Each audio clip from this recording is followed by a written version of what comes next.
Lake Geneva, June 1816. You are standing at the edge of a villa on the lake, and the rain has not stopped in for weeks. Inside, by candlelight at noon, an 18-year-old woman named Mary Godwin sits at a desk. It is summer, it should not be dark enough to need a candle. Outside, lightning has struck the lake for 3 straight days, and the sky looks like something out of a story nobody has written yet. You have not seen the sun in 9 days. None of you have. Trapped in this house are 4 people: Mary, the poet Lord Byron, her lover Percy Shelley, and Byron's young doctor, John Polidori. Before this summer ends, they will invent the modern horror story. And 8,000 kilometers away, across an ocean none of them can see, a Vermont farmer is watching snow fall on his cornfield in June. To understand why, you have to go back 1 year, and 8,000 kilometers in the other direction. On the island of Sumbawa in Indonesia, a mountain called Tambora had stood for 1,000 years as a landmark for sailors. On the 5th of April, 1815, it erupted with more force than anything recorded in the last 10,000 years, 4 times larger than Krakatoa would be 7 decades later. The mountain lost nearly 1.5 kilometers of its own height in days. Sailors 250 miles out at sea thought they were hearing a naval battle. British soldiers on Java marched toward the sound expecting cannon fire. Within a week, at least 71,000 people were dead, and an entire kingdom, with its own language, simply stopped existing. But the real damage was invisible. Tambora had thrown somewhere between 10 and 120 million tons of sulfur dioxide 40 kilometers up into the stratosphere, a layer of sky with no weather, where nothing settles and nothing washes away.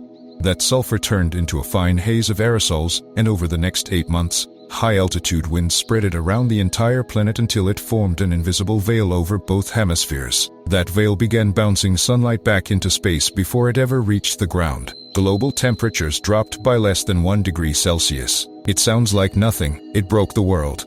In Central Europe, the summer of 1816 came in 3 to 4 degrees below normal, the coldest summer in over 2 centuries. People described a strange yellow-gray fog that never blew away and never rained out, a haze so thick you could look directly at sunspots without a telescope. Preachers across the English-speaking world started writing sermons about the end times.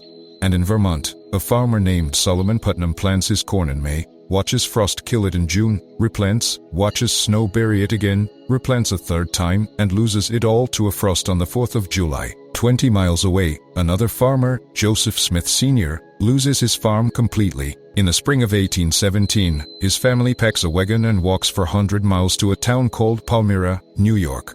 His 11-year-old son, Joseph Smith Jr., grows up there, and at 24, announces he has translated a new scripture from golden plates. That religion, Mormonism, now counts over 17 million members. It exists, in part, because a volcano in Indonesia killed a cornfield in Vermont. Across the Atlantic, in the German region of Württemberg, a woman named Ina Kassler watches her village lose most of its grain and potato harvest while bread prices rise 6 times over. A letter had been read from the village pulpit that summer, describing free, uncultivated land in America. By the following spring, over 35,000 people from that region alone walk away from their homes with handcarts, toward the coast, toward ships to Philadelphia and Baltimore. Some villages were never repopulated, their empty stone houses still stand. In Britain, people didn't walk, they rioted. Bread prices hit a generation high while wages hadn't moved since the war ended.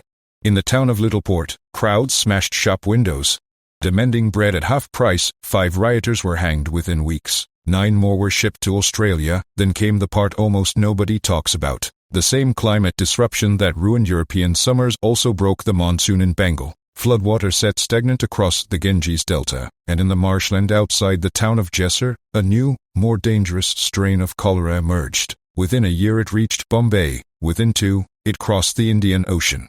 Within a decade, it had reached nearly every continent. This was the first global cholera pandemic in human history, and it traces directly back to that one broken monsoon season. In China's Yunnan province, rice paddies froze mid-growing season. Roughly 100,000 people starved. Somehow, the same disaster also built things. In the German state of Baden, the failed oat harvest killed off Europe's working horses by the thousands.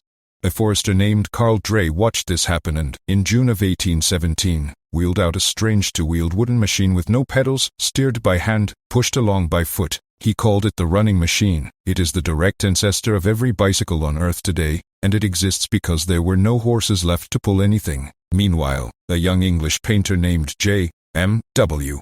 Turner stood on the coast watching sunsets burn in colors nobody alive had ever seen, the same sulfur veil scattering red and orange light across the sky. He painted them obsessively. Centuries later, scientists would use the exact red tones in his paintings to measure how much ash was still hanging in his era's atmosphere. And back at that villa on Lake Geneva, on the night of the 16th of June, with another storm breaking outside, Byron pulled a book of German ghost stories off the shelf, read a few aloud, then turned to the room and proposed that each of them write one of their own. For 3 nights, Mary sat with nothing. Then, listening to the men argue about experiments reanimating dead tissue with electricity, she went to bed and had what she called a waking dream. A scientist kneeling beside the creature he debuilt, watching it stir to life. She began writing the next day. That book became Frankenstein, considered the first true science fiction novel. In the same house, in the same week, Polidori wrote a short story called The Vampire, the direct ancestor of every vampire story that came after it. So why does this matter to you, sitting comfortably in 2026? Because you would not survive it. You don't grow your own food, and your heating, your grocery store, your entire life depends on a supply chain that spans continents. You have no natural immunity to 19th century cholera strains, you are protected by sanitation systems, not biology. And no government on earth has ever had to feed its population through 3 straight years of failed harvests everywhere at once, because the elsewhere itself was buried in ash. Ice cores drilled in Greenland and Antarctica have since confirmed all of it. A massive spike of sulfate from exactly this eruption, frozen into the ice at both poles like a signature. Roughly 90,000 people died directly from Tambora. Roughly 1 million more died afterward, from famine, disease, and cold, across the northern hemisphere. And there are still a dozen volcanoes on this planet capable of erupting bigger than Tambora did. They are not extinct, they are simply waiting.